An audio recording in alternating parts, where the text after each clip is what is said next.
দেখুন, এটা একটা বিখ্যাত দোকানের পেস্ট্রি। এটা আমরা রেগুলার বার্থডে অ্যানিভার্সারি নানান কারণে আমরা এসে নিয়ে এসে কাটি এবং খাওয়া দাওয়া করি।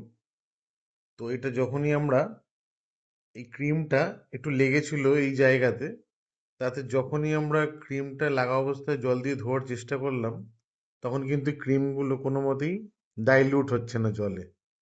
অর্থাৎ এখানে যে পরিমাণ তেল ব্যবহার হয়ে ক্রিমগুলো তৈরি হয়, সেটা যদি প্রতিনিয়ত আমাদের স্টমাকে যায়, তাহলে স্টমাকের কি অবস্থা হবে আপনারা আন্দাজ করে নিন।